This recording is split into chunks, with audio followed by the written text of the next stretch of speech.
Here we are. We have this deficit problem. We have this dollar falling problem. We have all of this unrest in about 18 nations in the Middle East and North Africa. We have commodity prices going up. We, as well, have corporate profits surprisingly showing great strength. Yep. What, with the work that you've done, what's your temperature taking of the stock markets right now? Well, we've I guess been early, but been pretty cautious on the stock market. I think the one point that you raised that helped buoy the stock market is corporate profits, but eventually they annualize very tough growth comps. But the second thing is just inflation, commodity inflation.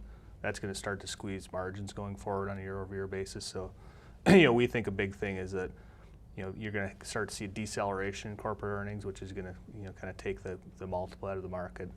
Alongside with the market's not expensive right here. I mean, it's about 13 times. Well, yeah, it depends. How you look at the valuation of the market. How do you look at it? Well, we tend to use the case.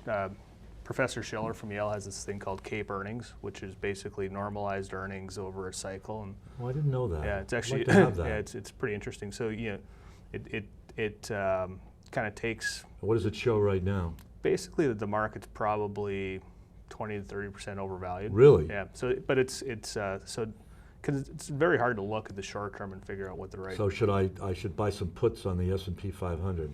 I mean, Is that what your people are doing? Well, the way that we look at it is, what's the next positive catalyst, right? What is it? Yeah, I don't know. I mean, I think it's hard to find the next positive catalyst. Because I think it's easier to find the negative catalyst. Yeah, earnings have been the driver, and earnings I think are going to go away as the support of the market. Earnings are going to go away. Yeah. So by the end of the summer or earlier. Well, I would say going into next quarter when you have sort of tough year-over-year growth comps, and then the higher input costs, which will squeeze margins because corporate margins. So why is the market all-time holding like this? What's the story? I think a big part of it is loose monetary policy. Right. You have policy that's as accommodative in the U.S. as it's ever been, and people still need a return, right? Treasury bonds are basically yielding nothing. The alternative that we were talking about earlier is that people are going into commodities like gold, silver, and oil. But if you can't be in bonds because the return's so terrible, equities are, even if we think they're a little overvalued. Okay, so earnings are going to decelerate. The market's 20 to 30% overpriced. What happens to commodity prices in this scenario? Well, I mean, it's an interesting one. We recently told our clients that we think commodity prices are going to go two ways. There are growth commodities, so copper, tin, commodities like that, and then there are inflation commodities. Commodity and what? So there are growth commodities and inflation commodities. What are the growth commodities? Name them. Well, primarily copper, but sort of tin, steel related, infrastructure type stuff. But then the inflation commodities are primarily gold and oil, but also silver to some extent. Silver has some industrial uses as well. Right.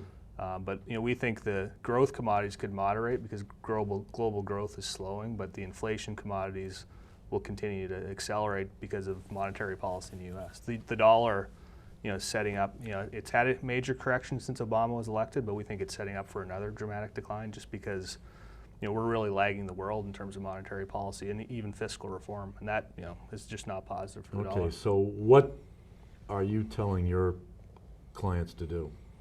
So the kind of key macro ideas right now, long the Chinese yuan. We think a revaluation.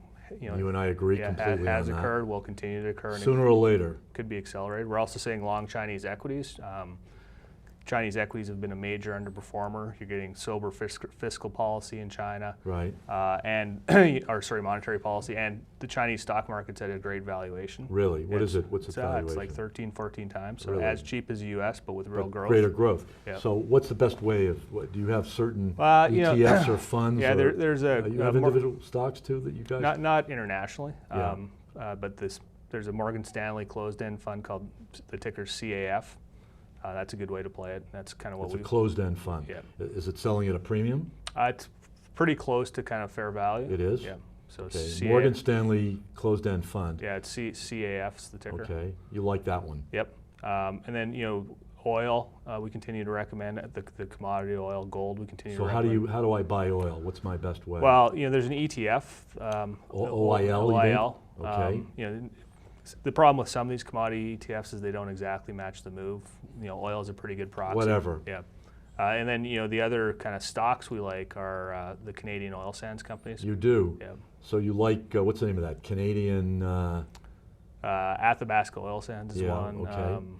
Suncor is another. Right. Yeah. So they have very stable, politically stable, long-term deposits of oil. Right. And it's basically a cost leverage model. So Right. They have fixed very com- low costs, right, of production. That's what I Yep. was told. Yeah. So once you start ramping up Right. supply or revenue on top of the costs, you get a lot of cash flow. So. Okay.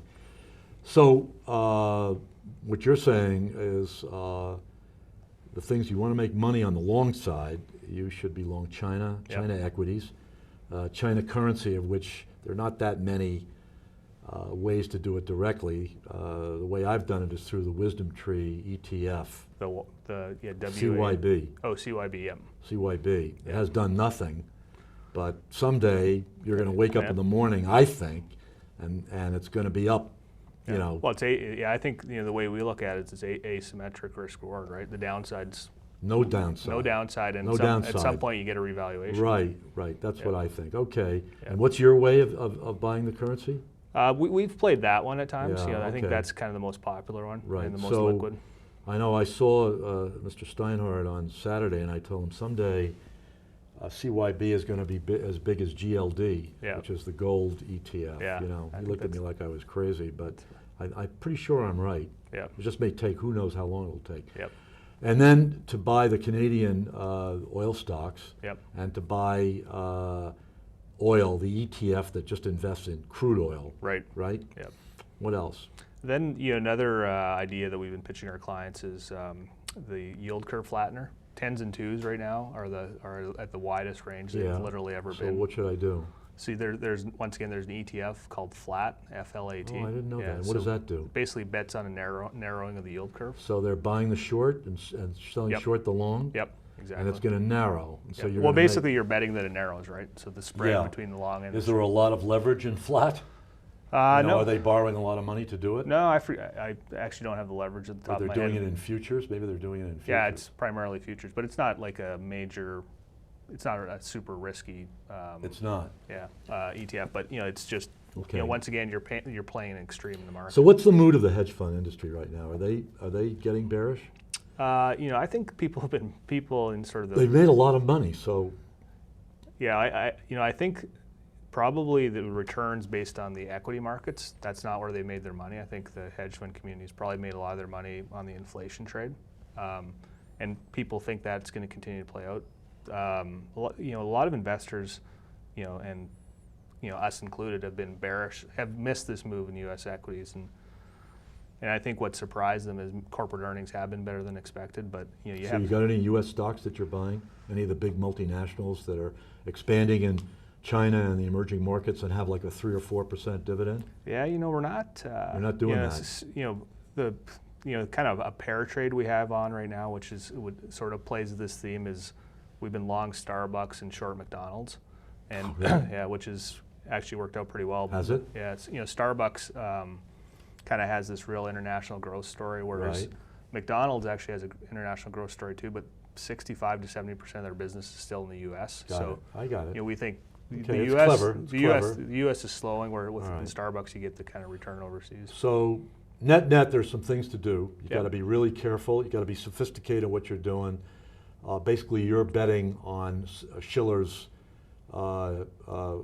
analysis of the equity market in Yep. America, which looks to be 20 to 30% overvalued. Yep, exactly. Thanks very much for coming in. Absolutely. Really appreciate it.